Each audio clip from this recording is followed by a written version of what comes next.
Bismillahirrahmanirrahim. Assalamualaikum warahmatullahi wabarakatuh. Asyhadu an la ilaha illallah wa asyhadu anna Muhammadan abduhu wa rasuluh. Perkenalkan, saya Lovia Krisnawati, NIM 1921310889 dari kelas HPI 3C IAIN Surakarta. Di sini saya akan membahas mengenai materi konsep hak dan kewajiban suami istri. Langsung saja, yang pertama saya akan memaparkan tentang pengertian hak. Hak adalah segala sesuatu yang mutlak dimiliki oleh seseorang sejak dalam kandungan, atau kuasa untuk menerima kekuasaan seseorang untuk melakukan sesuatu yang seharusnya diterima. Yang kedua, pengertian kewajiban. Kewajiban adalah apa yang harus dilakukan seseorang terhadap orang lain atau sesuatu yang harus dikerjakan. Yang ketiga, hak suami terhadap istri. 1. Ditaati dalam hal-hal yang tidak maksiat. 2. Hak mentalak istrinya. 3. Mendapatkan pelayanan dari istri. 4.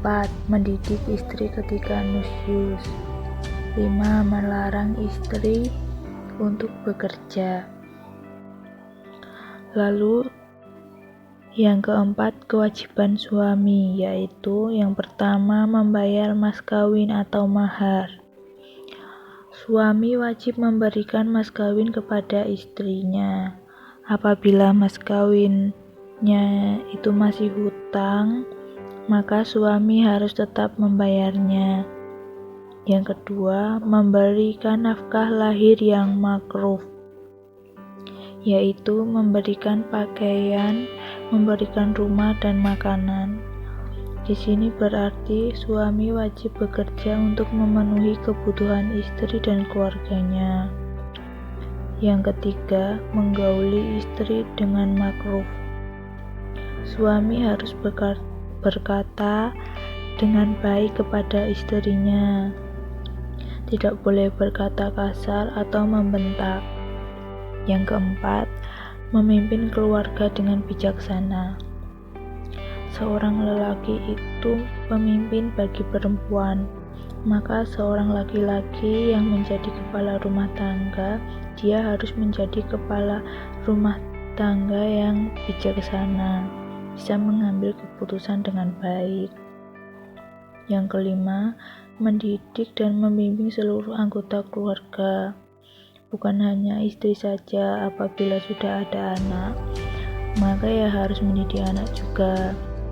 Yang keenam, bersikap adil dan bijaksana terhadap seluruh anggota keluarga.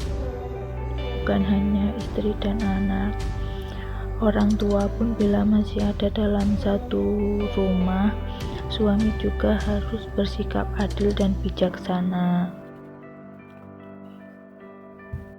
Lalu yang kelima, kewajiban suami yang beristri lebih dari satu orang atau poligami. Yang pertama, suami yang memiliki istri lebih dari satu berkewajiban memberikan tempat tinggal dan biaya hidup kepada istri-istrinya secara adil.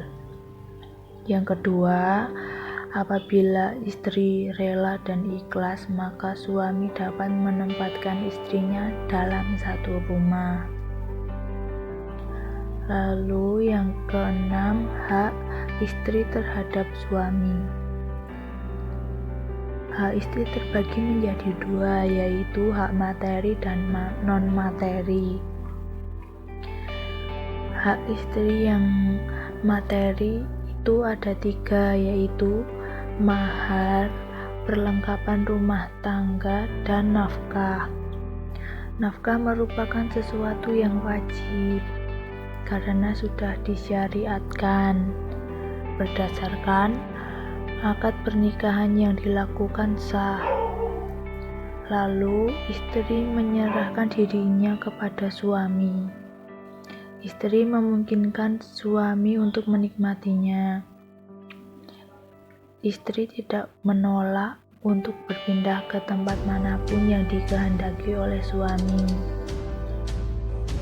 Lalu untuk hak yang bersifat non-materi, yaitu yang pertama pergaulan yang baik, yang kedua perlindungan dan persetubuhan.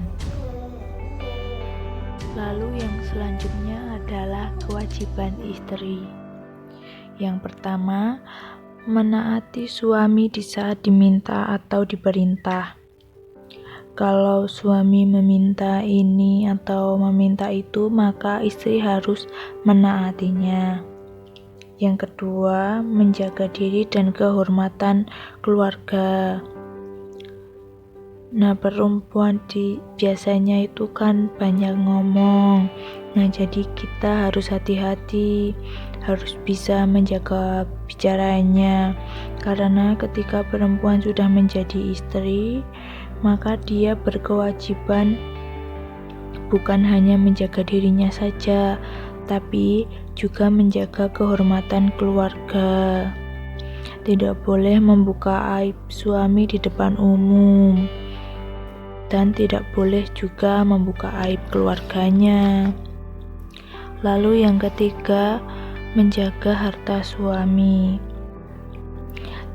Jadi jika sudah menjadi istri, harus menjaga harta suaminya, jangan menghambur-hamburkan, karena harta suami itu tidak hanya untuk istri saja, tetapi untuk anak-anaknya juga. Yang keempat, mengatur rumah tangga. Perempuan harus bisa mengatur rumah tangga, yaitu mengatur cara mendidik anak, mengatur bagaimana cara menata rumah, mengatur bagaimana cara mempersiapkan makanan. Nah, perempuan itu harus bisa semuanya itu. Yang kelima, mendidik anak.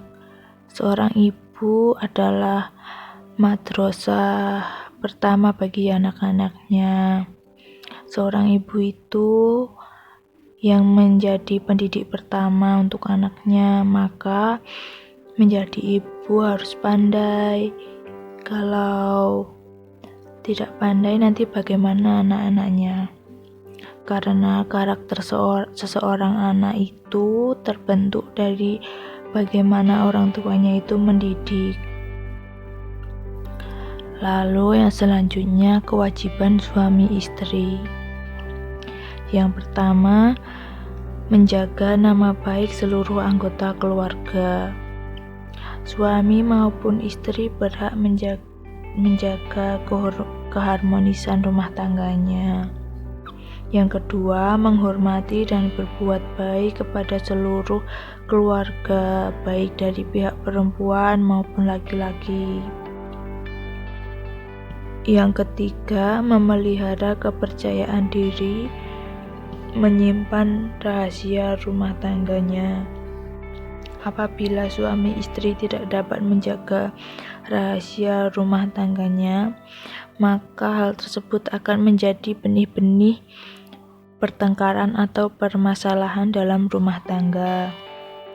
Yang keempat, mewujudkan pergaulan yang serasi, rukun damai, dan saling memahami.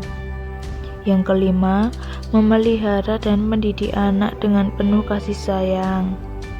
Anak itu kewajiban bersama bagi suami istri untuk mendidiknya.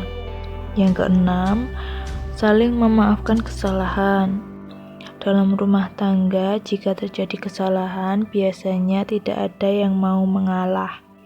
Mereka selalu ingin selalu benar. Maka lebih baiknya kita berbuat salah supaya permasalahan rumah tangga itu tidak terjadi.